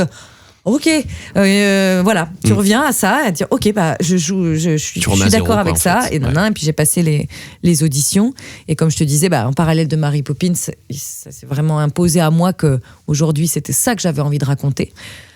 Et puis voilà, et donc je me suis retrouvée là-dessus, en candidatant tout à fait comme tout le monde pour ce rôle-là, et puis voilà, et donc on s'est retrouvés à être je veux dire c'était sur le rôle. Gaël Gauthier était titulaire et moi j'étais alternante. Ah voilà, donc pas doublure, c'est là toute la différence. Non, voilà, c'est ça. Nolwenn était doublure, donc. D'accord. Mais il se trouve que finalement après elle avait, pas finalement, mais elle avait une date par semaine, donc elle était doublure et alternante. Okay. Fallait trouver nos marques là-dedans. Ouais. Et moi j'étais alternante de Gaël, donc Gaël faisait 4 shows par semaine, moi 2 ou 3. 3 jusqu'à ce que Nolwenn soit prête, et ensuite 2. Voilà. Et après, tu m'as dit comment... Alors, et ce qui a été intéressant, c'est que pendant les répétitions, qui duraient 6 ou 7 semaines, le metteur en scène... non, je crois pas. Fallait apprendre le texte. Oui, tu le connais en arrivant. Hein. Ah oui, d'accord. Okay. Bon, surtout que tu l'avais déjà joué. Voilà. Si c'était ça s'était fait, j'ai passé un bon été. C'est sûr. J'ai pas eu à m'embêter. Et Gaëlle, elle avait joué le rôle de la fille 13 ans avant, donc elle connaissait quand même très bien l'œuvre. Donc, et le metteur en scène nous a fait travailler toutes les deux en parallèle, parfois en même temps. Ouais. Pour le chant, on venait tout travailler en même temps, avoir les mêmes infos, et puis on alternait. Pour la danse, on s'alternait aussi pour l'apprentissage. Donc, quelque part sur les peut-être 8 semaines, nous, on a eu que la moitié chacune, puisque quand tout le monde faisait... On était le seul rôle à alterner. Tous les autres étaient tout le temps. Ils ont tous des doublures, mais les doublures ne sont formées qu'après la première. Okay. Elles ne sont pas formées par le metteur en scène. Ok.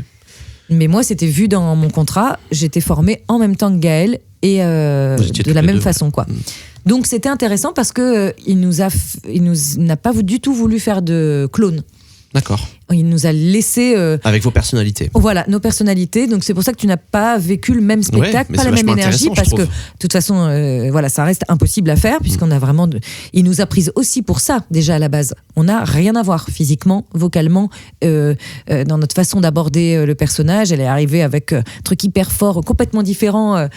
Et puis moi, voilà, avec en plus l'ayant déjà joué, donc j'avais déjà une vision. Ouais. Et par exemple, tu vois la chanson, La loi du plus fort. Ouais. Parce que souvent on dit dans ces licences-là que c'est exactement comme à Londres, comme à New York, comme à Broadway, même pas au même endroit, etc. Et on n'a pas travaillé comme ça avec Paul Carrington, puisque c'est tout bête, mais par exemple, elle fait tout le premier couplet dos à Sam et elle ne se retourne qu'après. Et moi, comme naturellement, je me suis tout de suite retournée vers lui en me disant je ne veux pas parler. Et il a gardé ça et c'était assez inédit de tout le monde dire ah ouais dis donc oui là il a vraiment fait 2 versions quoi. Du coup ça donne plus du tout la même chose. Moi je l'affrontais direct. Ouais. Moi, il m'a donné l'image de Cersei dans Game of Thrones, tu vois, quand tu l'as vu la série Game of Thrones. Mais toi, t'es un des rares qui l'a pas vu. Oui, je sais, ça va. Elle marche nue, vaincue dans la ville, à se prendre des voilà, mais elle reste digne. D'accord. Donc voilà, c'était ça mon image. Elle me disait, oui, mais c'est incarné comme ça. Voilà, il me disait You're a queen. Je vois. Mais la reine déchue, mais il dit tu restes reine. Parce que toi, tu voyais le perso comme ça. A priori, c'est ce que je lui ai inspiré. Moi, je l'ai pas du tout vu. Enfin, je l'ai pas projeté cette image, mais c'est lui qui m'a dit, tu me fais penser à. Okay. Donc voilà. Donc, en tout cas, voilà, on a eu avec nos sensibilités, les a laissés s'exprimer et apporter les parties de nous qu'on avait envie d'apporter à ce personnage. Donc c'était super. Ouais, c'est ça. Le travail a été génial. Et ça se sentait en tout cas sur scène que c'était hyper sincère dans le jeu et que très justement, comme tu le disais, t'avais ce rôle et puis t'avais le vécu que tu devais avoir par rapport à la première version et tout. Et donc oui, le rôle, il te collait à la peau parfaitement. Tu l'as incarné comme si c'était toi et ton histoire. Ouais, c'était une belle rencontre. C'est pas souvent quand même, voilà. Il y a des personnages où j'ai l'impression plus, et c'est super, et c'est un autre travail de, tu vois, t'arrives au théâtre, et puis tu te mets dans et puis tu vois, de monter sur une chaise ou de te baisser pour rentrer dans sa peau. Elle, c'est comme s'il y avait cet ongles-là, sa salopette, je les mets et elle est là. C'est toi, ouais. C'était quand même, ça venait vraiment chercher beaucoup ma façon d'être amie, ma façon d'être maman, ma façon d'être amoureuse. Donc, c'était assez fort. Tout fité, en fait, avec le perso. Après, il y a ce truc de... J'aimerais ton avis là-dessus. C'est très clivant pour les gens, le Mamma Mia, enfin, le ABBA en français. Moi, j'ai beaucoup aimé, mais j'ai amené... je suis avec des amis qui m'ont dit « Ah, moi, j'ai du mal avec ces chansons. Tu sais, la transcription, quand tu traduit un spectacle d'anglais à français, il y a toujours des trucs où nous, dans notre langue, moi ça me dérange pas parce que j'écoute de la musique française, j'adore ça, et du coup il y a des chansons de ABBA que je connaissais pas, que j'ai d'abord connues en français, tu vois ce que je veux dire, mais pour les puristes, tu sais, de ABBA, ils vont te dire, je pense que t'as déjà entendu ça, tu vois, en mode ah oui mais en français, bon machin. Alors est-ce que toi, je sais pas, t'as eu des retours des spectateurs comme ça qui justement trouvaient ça très clivant entre la version anglaise et française ou pas du tout? Alors la majorité, ou en tout cas ceux qui me l'ont dit, évidemment ce sont pas ceux qui ont, c'était ceux qui m'ont dit je suis venue à reculons, je voulais absolument pas entendre ABBA en français, etc., mais qui du coup se sont fait embarquer et qui ont compris que c'était impossible dans ce cadre-là de les faire en anglais. Ça n'a aucun sens. Non. Puisque c'est un texte. C'est une histoire. Et c'est le théâtre musical, comme je l'aime, en tout cas, c'est du théâtre du théâtre. Donc après, il y a des moments de théâtre chantés parce que l'émotion est tellement forte que le chant vient, tu vois, aider le personnage à exprimer ce qu'il ressent, puisque c'est ça que ça vient raconter. C'est pas je me mets à chanter, c'est je continue à m'exprimer et c'est tellement fort que j'ai besoin. Voilà, tu vois, c'est comme ça que c'est abordé. Et donc impossible d'être en train de parler d'un seul coup de faire I don't want to talk. Oui. C'est vrai que ce serait encore plus cringe, je pense. Mais oui, puis d'un seul coup, je chante un tube et plus ce que ressent le personnage. Ouais. Enfin, voilà. Donc, s'il y a que Waterloo, je crois qu'il est en anglais.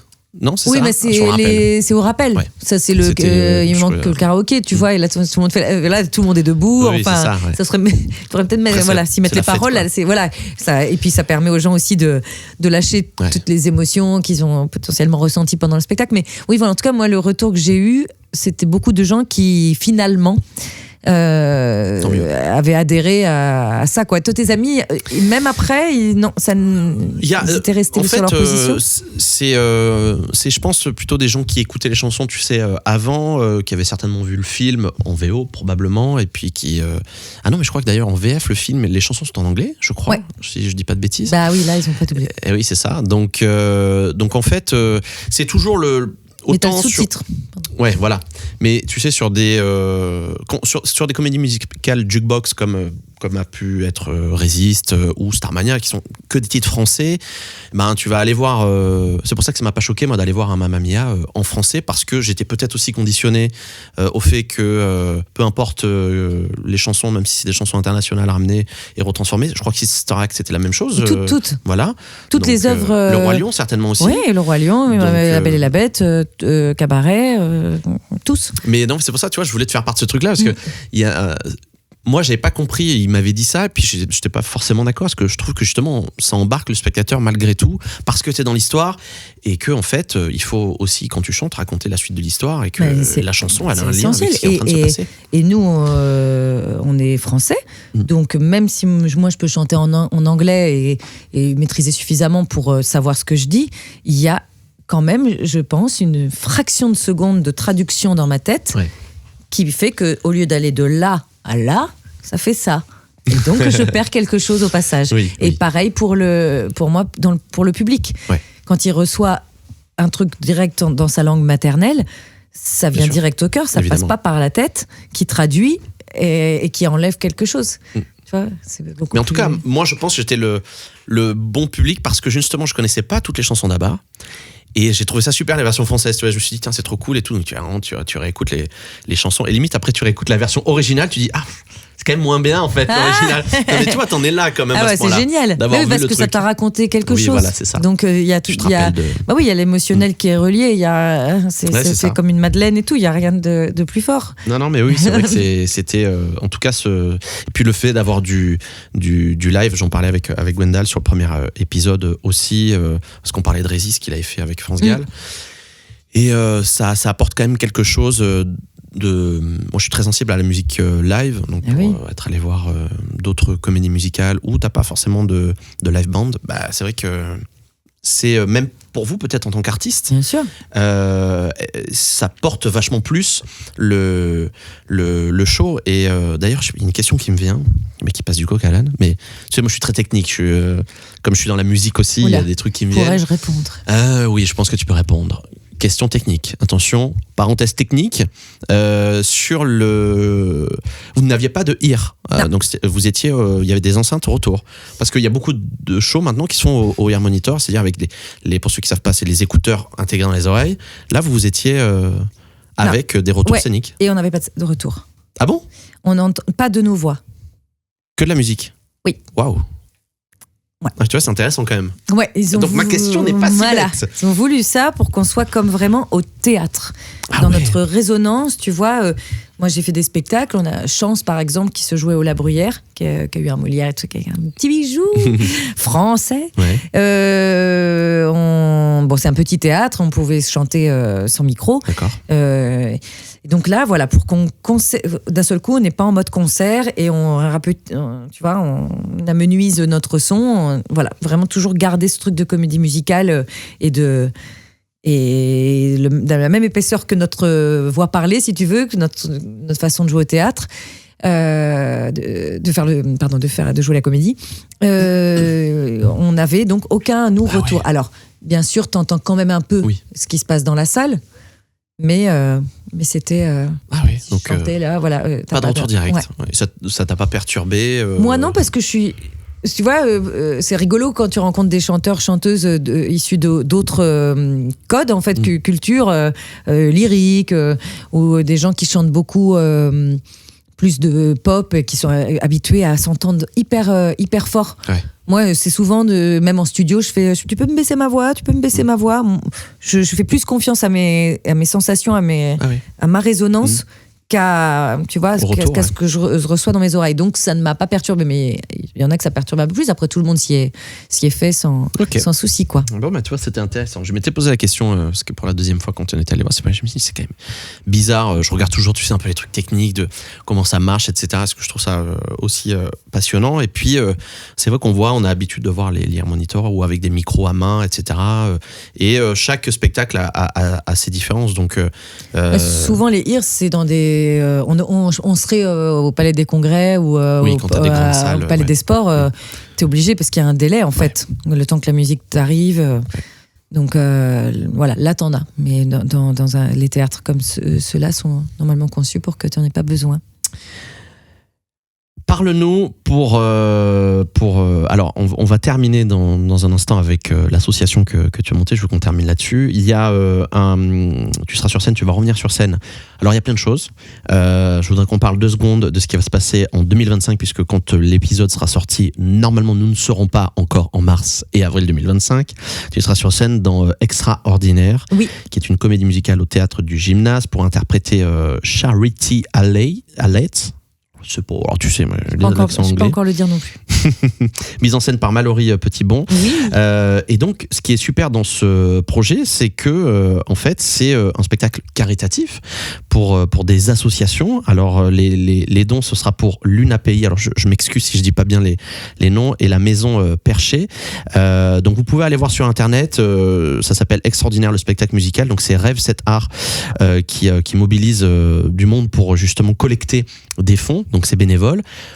Parle-nous 2 secondes de ce spectacle qui aura lieu sur 2 dates, du coup, au Théâtre du Gymnase, et qui est donc un spectacle caritatif. Mais oui, c'est une adaptation de The Greatest Showman, tu sais, avec Hugh Jackman. On adore. Ouais, c'est sympa. Et là, moi, on est en répète parce qu'en fait, la troupe est constituée d'amateurs, de semi-pros, de quelques pros. Et voilà, quand j'ai vu ça, c'était un copain qui montait ça, qui fait partie de l'association, avec sa femme. J'ai vu qu'il avait fait plusieurs spectacles caritatifs comme ça, et puis j'étais dans la rue, je me suis dit, mais j'ai envie de participer à ça. Trop bien. Aussi. Enfin, tu vois, pour moi, voilà, tout est question d'équilibre et de donner bénévolement et ça génère encore d'autres choses et puis de travailler avec des personnes qui ne le font pas parce que parfois tu as des artistes justement pour des raisons auxquelles moi je n'adhère pas, qui sont pour faire des cachets, parce que pour la ligne sur le CV alors que je suis malheureux, etc. Donc tu peux rencontrer plein de gens différents. Là, si tu le fais, c'est que vraiment tu as juste envie de le faire, en fait, et de donner et de t'éclater, etc. Donc il y a pas longtemps, à la fin septembre, j'ai reçu un message, à mercredi. Je fais à mercredi. Ah oui, c'est vrai qu'on commence les répètes mercredi soir, parce qu'on répète que les mercredis soirs, donc, et quelques dimanches. Mais évidemment, du coup, il faut commencer le 1er octobre pour jouer le 31 mars. Et moi, j'étais loin. Je me dis, les répètes, on va commencer en janvier. Ah non, ah oui, d'accord, mercredi. J'avais un dîner, j'ai annulé. J'y suis allée, mais je m'éclate les mercredis soirs avec ces gens qui sont tellement heureux d'être là. Tellement heureux. Là, c'est de la passion pour le coup. Là, c'est que ça. Tu vois, c'est pur, c'est brut. Donc, c'est une ancienne élève, Mallory. Parce qu'il a été question à un moment qu'on fasse une commise en scène. Et puis finalement, j'ai regardé le film et je me suis dit, ce rôle, il est quand même joli. Donc on en a discuté. Puis je lui ai dit, écoute, voilà. Elle m'a dit, mais je vais te mettre en scène. Je me dis, mais oui, mais complètement. Et moi, je me fais diriger par elle avec joie. Parce que là aussi, Tu vois, on n'a pas de valeurs différentes. Il y a pas, à ce moment-là, j'ai été sa prof dans une hiérarchie, comme ça, et puis là, c'est l'inverse. Mais comme ta directrice d'école. Voilà, et je trouve ça génial, quoi. Et elle a pas à sentir quoi que ce soit. Donc, c'est merveilleux de se faire diriger comme ça par son ancienne élève. Je me dis pas, oh, elle est mignonne. Ah non, elle est tellement à sa place. Donc voilà, chacun est à sa juste place et voilà. Donc c'est une adaptation de ce film. Je crois qu'on est 40 sur scène. Ah ouais. Donc je crois que c'est ça, 40. Il y a des petites filles là qui jouent mes filles ou moi petite, elles sont géniales. Il y a des jolis talents en plus, voilà, très généreux. Donc je pense que ça va être 2 belles représentations pleines de cœur, quoi. On va venir donc te faut voir. venir. Ouais. On va venir te voir venez. Avec grand plaisir. Donc au Théâtre du Gymnase, vous notez les dates, c'est le 31 mars et le 1er avril. On parle d'association, le lien, il est facile. Je sais, mais bon, c'est mon métier. Parlons association, parlons de ton association, les ateliers du libre artiste. J'ai vu que tu donnais du temps pour cette association. Parle-en-nous, raconte-nous, qu'est-ce que c'est que cet asso, les ateliers du libre artiste, du coup ? Alors, les ateliers du libre artiste, c'est une insomnie il y a 8 ans. Ça t'arrive ? Non, c'est bien jamais. pour ça que c'était C'était intéressant. la seule. Ouais, je te jure. C'était une fulgurance, j'en sais rien, un truc. J'étais vecteur là. Ouais, d'un coup. J'en sais rien, mais toujours est-il que. Bon, t'as compris ma façon d'envisager tout ça. Tout à fait. Moi, dans mes petites actions depuis longtemps, j'ai aidé les gens aux auditions, en fait, tu vois, sur des petites choses, etc. J'estime toujours qu'on doit s'entraider. Quand on m'appelle pour un spectacle, par exemple, ça m'est arrivé pas mal de fois. On me propose un contrat, un truc, un projet, et je dis, en fait, je peux le faire, mais je pense que quelqu'un d'autre que moi, une personne à laquelle je pense, en tout cas pas meilleur, justement, parce qu'il n'y a pas de notion comme ça, mais sera plus adapté pour ce... Voilà. Ouais. Et tu vois pas, parce que je considère que voilà, chacun a sa juste place, et puis pareil, si on m'appelle et que je peux pas, je dis pas merci beaucoup, au revoir. Je dis mais en revanche, j'attends parce que je pense à quelqu'un qui n'a pas de boulot en ce moment, qui galère. Et en fait, c'est toi. C'est la personne à qui je parle depuis plus d'une heure. C'est toi. L'asso, c'est toi. C'est ce que toi tu incarnes. Oui. Et dans le partage, en fait. Oui. C'est ça. Voilà, tu vois, on l'a. C'est toi. Voilà, on l'a. Donc toi, en fait, c'était en effet une façon d'aller plus loin, d'ouvrir ça plus que moi. Exactement. Donc, parce que j'ai aussi souvent été metteuse en lien de gens et pas mal de personnes qui ont commencé tardivement ces métiers, par exemple. Tardivement, on s'entend, tardivement à leurs yeux et aux yeux d'une société, mais pas en vrai. Parce que moi, j'ai eu cette chance-là, comme on disait, je fais tout ça à 18 ans. Je pars à Paris, je fais 3 ans d'école. En parallèle, je bosse tout de suite à côté aussi. J'ai tout de suite fait une pièce de théâtre ma première année, en plus de Monoprix, etc. Et puis après, tout s'est enchaîné. J'ai eu un ventre mou nécessaire à un moment d'introspection, mais quand même, tu vois, j'ai toujours bien travaillé et ça a été un parcours assez classique dans un milieu qui ne l'est pas tant. Mais il y a des gens qui n'ont pas eu ça, qui n'ont pas eu les parents que j'ai eus, qui en 18 ans, ils ont dit je veux faire chanteur, bien sûr. Et ben non, tu vas faire autre chose. Et puis ils en ont 30, 35, 40 et ils se disent en fait je suis passé à côté de quelque chose, je dois le faire. Mais ils vont où ces gens-là ? Parce qu'ils n'ont pas les 18 ans de tous ces jeunes qui rentrent en école de comédie musicale, par exemple, pour prendre ce que je connais le mieux, à savoir donc la comédie musicale. Donc, ils n'ont pas nécessairement besoin de tous les cours parce qu'ils ont peut-être chanté depuis 40 ans. Ils n'ont pas 4 5 000 euros à mettre parce que moi, à ce moment-là, c'était encore papa et maman. Voilà. Et où est-ce qu'ils vont pour être accueillis et guidés ? Parce que s'ils font l'effort et qu'ils ont le courage d'arriver à Paris avec leur valise et dire allez, je vais passer une audition, et qu'ils passent une audition pour Mamma Mia, et que coup de bol, leur CV était bien fait parce que tout compte, le CV, la maquette, nanana, et ils passent l'audition. Ils arrivent avec Tu m'oublieras de la Rousseau, complètement à côté de la plaque parce qu'ils ne savent pas préparer une audition. Ils sortent, ils se disent comme souvent, c'était nul, de toute façon j'ai raté. Ils appellent leur mère, leur père, je t'avais dit que c'était un métier de merde, rentre à la maison, et puis c'est fini, tu vois. Donc là, on est là, je me suis dit, il manque un endroit d'accompagnement une structure qui puisse dire hop, non, appelle pas ses parents, enfin, tu vois, peut-être tes parents après, mais là, pour l'instant, appelle-moi. Et je vais te dire, bon, alors comment ça s'est passé ton audition, comme ci, comme ça, est-ce que toi tu t'es senti avoir fait ce que tu devais faire? Ok, alors tout va bien, alors toi tu as rempli ton contrat, le reste ne t'appartient pas, nanana, on va voir comment on peut... Et être accompagné, être valorisé, être rassuré. Donc voilà, moi j'ai beaucoup fait ça, j'ai aidé plein de gens. Et je me suis dit, il manque cette structure-là pour des personnes aussi qui...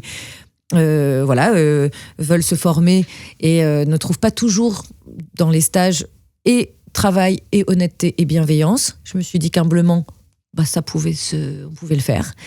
Je voulais aussi donner l'accès à la formation à des personnes qui n'ont pas de financement extérieur, parce que ça c'est pareil. On a un superbe dispositif qui est l'AFDAS, les artistes, mais il faut être intermittent. Enfin voilà, il y a des conditions. Et si tu ne les remplis pas, ça ne veut pas dire que tu n'es pas un artiste. Mais en tout cas, ça fait que des structures font des stages qui sont assez onéreux et donc les personnes qui veulent financer avec leurs propres deniers n'y ont pas accès. Donc voilà. Donc voilà. Et tout ça a fait une insomnie. Une écriture d'un projet, les ateliers du libre artiste. J'ai appelé ma meilleure amie le lendemain, Justine, qui m'a dit « Oh, mais trop bien, on y va !» J'ai fait formation fiscalité de l'asso, comptabilité de l'association. Toujours très sympa cette partie. Ça, c'était super. Et puis, c'était parti. Et puis, c'est la 8e année. On était 2 bénévoles. Donc, évidemment, pour avoir ces coûts bas, ça veut dire qu'il ne faut pas qu'on ait de frais de structure. Donc aujourd'hui, on a quand même une administratrice, une comptable et quelqu'un à la com qui sont rémunérés parce que c'est devenu gros et que voilà, là c'est un métier et puis la responsabilité au niveau financier, par exemple, elle est énorme. Mais tous les 30 autres bénévoles aujourd'hui sont bénévoles pour permettre des coûts les plus bas possibles et l'accès à la formation. Donc les intervenants sont tout à fait normalement rémunérés. On a des partenariats avec des lieux.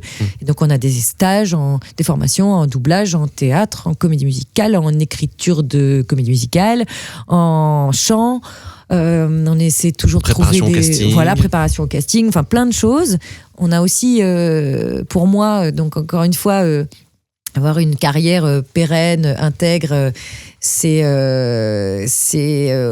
pas que chanter, danser, jouer, c'est apprendre à faire ses métiers sous plein d'autres aspects et être bien entouré et être en forme aussi. Donc on a des partenariats avec des ostéos, naturopathes, diététiciens, une structure, une structure qui transmet sur comment les impôts, intermittence et impôts, tu vois, plein de choses. Tout ce qui est administratif. Photographe, etc. On a fait aussi des cadeaux tous les mois. On fait depuis le confinement. On a cherché comment aider les artistes. Donc avec les quelques sous qui sont dégagés des stages, on offre tous les mois un rendez-vous en présentiel, comme on dit maintenant, ou en Zoom, en visio.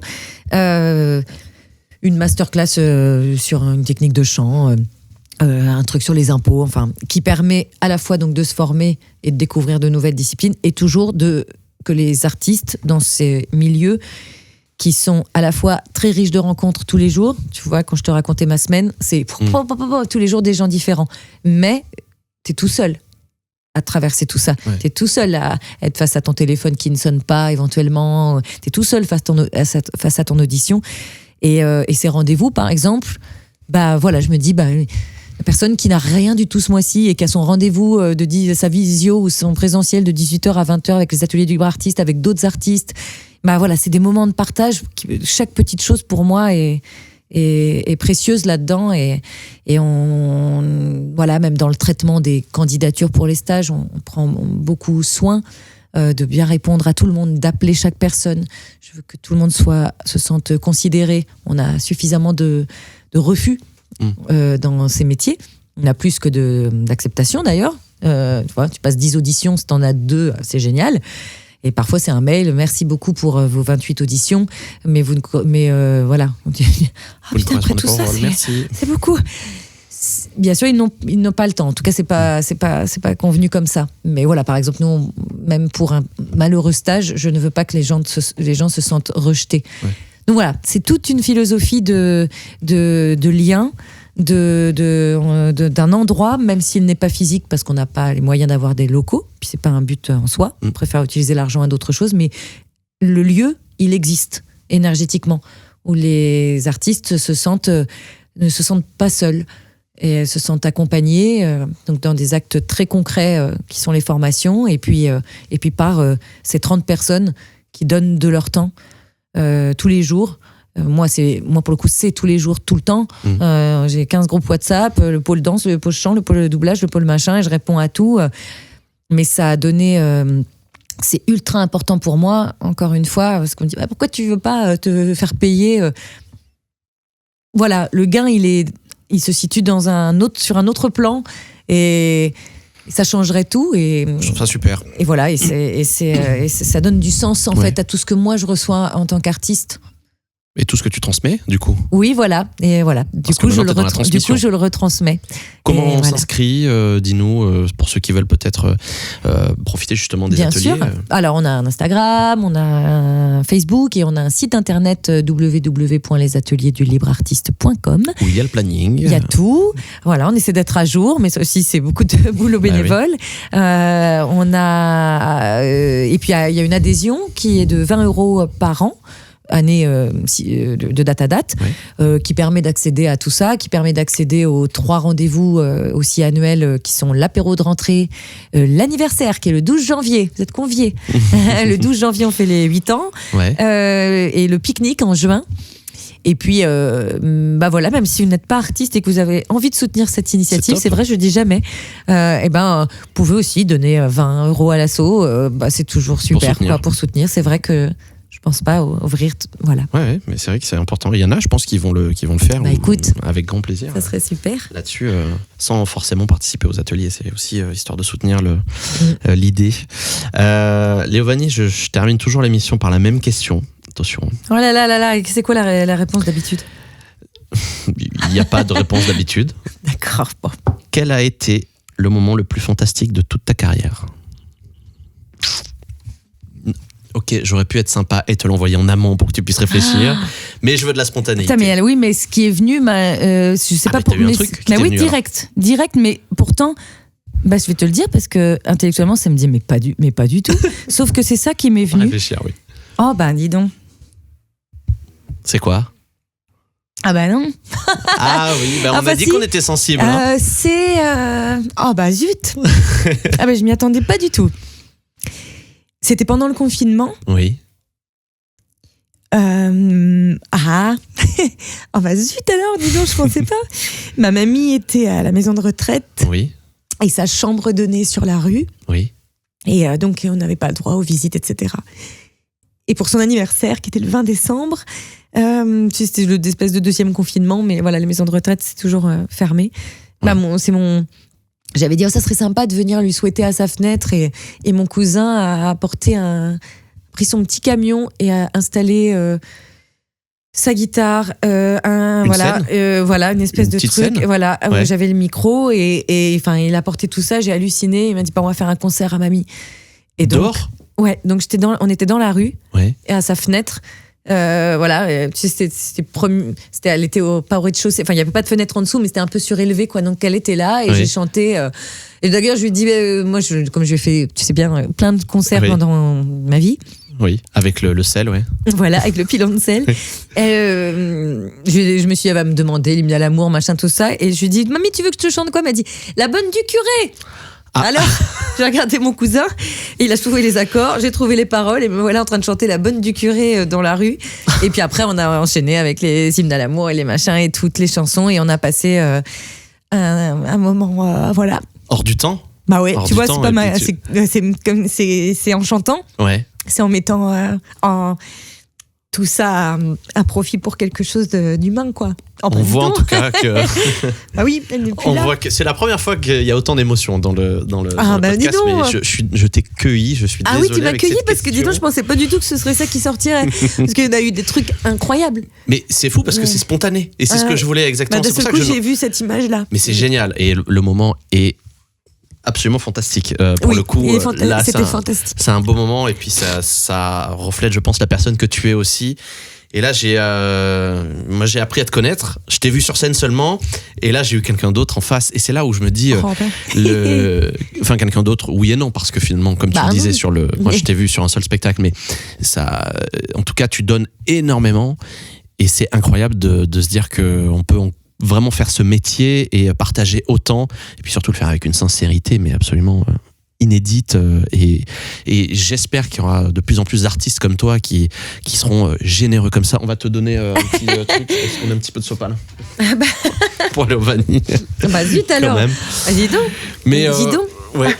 C'est pour ça que j'aime recevoir des artistes aussi, c'est qu'il y a une sensibilité derrière, et je vais pas dire, j'aimerais que tous les spectateurs, quand ils viennent voir des spectacles, ceux qui peut-être, tu sais, ne se posent pas la question de comment un artiste pourquoi il joue comme ça, pourquoi il en est arrivé là et tout. Moi, tout ça, je trouve ça vachement intéressant, parce que il y a toujours un fond, il y a toujours une histoire de fond, et puis il y a une sincérité. Alors, tous les artistes ne l'ont pas, malheureusement. Il y a de tout dans les moteurs. Mais en tout cas, si tu es derrière ce micro aujourd'hui, c'est que tu vois, il y a eu quelque chose qui a fait que, et je me suis pas trompé, j'avais envie d'écouter ton histoire et que tu la racontes aussi à tout le monde. Donc, et elle était fantastique pour le coup. Donc, je te remercie infiniment. Je te souhaite que des belles choses pour la suite. À toi aussi. Du verre, un peu de verdure pour profiter et écrire tranquillement dans ton jardin. Déjà demain, je vais en Charente, je vais voir la famille et l'océan. Et bouffer d'air frais, ça va faire du bien. Et puis, on te reverra très prochainement sur scène, déjà au mois de mars et d'avril prochain, donc au Théâtre du Gymnase. Et pour ceux qui écouteront le podcast, peut-être, on est en quel mois là? On est fin octobre. Ah oui, fin octobre déjà, c'est bientôt Noël. Parce que du coup, ça va sortir quand? On va, je sais pas. Tu sais, c'est un peu non. Donc c'est pour ça, je sais pas si. Mais on peut peut-être dire pour le colporteur à Rennes. Tout à fait. Où est-ce que, par exemple, là, on peut te retrouver dans les prochaines semaines, dans les prochains mois, avec les dates? Alors, je vais te dire novembre. Oui. Mais je me souviens plus des dates exactes, mais ça va être 28, 29, 30, un truc comme ça. Okay. À Saint-Étienne, pour un spectacle qui s'appelle Le Puzzle de Cerbère de Raphaël Calandro, qui est la suite d'un spectacle qui s'appelait Égosystème, qui est un spectacle hyper intéressant. Sur les prismes dans une famille, sur une histoire de couple, leur fille, et comment chacun vit la même situation avec un regard différent, quand même, à la vie, quoi. Et la meilleure amie qui est là aussi. Donc ça, c'est un spectacle hyper intéressant, hyper dur. Oui, parce que j'allais dire. Non, mais hyper dur à faire parce que. Non, mais même psychologiquement, non, il y a un truc de. Oui, non, mais ça fait quand même mais voilà, c'est pas. Mais on est 4 sur scène pendant 1h15, 1h30. Je sais pas encore, on n'a pas encore complètement fini de répéter. Okay. Et tout est a cappella. Ah ouais. Il n'y a pas les musiciens pour faire l'intro et te dire ah oui, c'est cette chanson maintenant. Ah oui, c'est toi qui démarre. C'est toi qui fais. C'est toi le chef d'orchestre. Et voilà, qui a intérêt à avoir ta bonne note tout de suite. Voilà, avec des artistes merveilleux. Et ça, c'est pareil, c'est tombé au milieu de Mamma Mia. Et ça a été. J'avais besoin de cette petite configuration et cette humanité-là. Donc voilà. Okay. Tu vois, quand c'est toujours une question d'équilibre avec la méga prod et avec un fonctionnement de méga prod. Et là, un truc plus intimiste. Plus intimiste et plus direct avec les gens. Et puis, en décembre, on reprend un spectacle génial, magnifique, avec les frivolités parisiennes, avec lesquelles j'ai déjà fait 6 ou 7 prods. Bon, c'est une prod qui m'appelle et je dis oui avant de savoir ce qu'on va faire. Faut savoir. Tu vois déjà tu dis ok, oui, c'est voilà, bon, oui, d'accord, mais tu sais pas ce qu'on va faire? Non, je sais, je m'en fous, je veux faire ça avec vous. Voilà, il y a des gens comme ça. Et on fait, c'est Cole Porter in Paris, donc un hommage à Cole Porter qu'on avait créé au Châtelet fin 2021. Et là, on le joue à Rennes les 30, 31, 1er de janvier, enfin 30, 31 décembre, 1er de janvier. C'est certainement les dernières, mais voilà, c'est à Rennes. Et moi, je suis trop contente de faire mon 31 avec voilà, c'est ce que j'allais dire. On sait où tu vas passer ton nouvel an. Ah voilà, et là, c'est la joie. Donc voilà, à peu près les projets. Merci beaucoup, Léo Vanni, en tout cas, d'avoir pris du temps pour venir discuter avec moi. Avec grande joie. Ici, et puis à très vite sur scène ou ailleurs. Oui, on te très le souhaite. Bien. Merci beaucoup. Merci à tout le monde. À bientôt pour un nouvel épisode de Fantastique. Salut.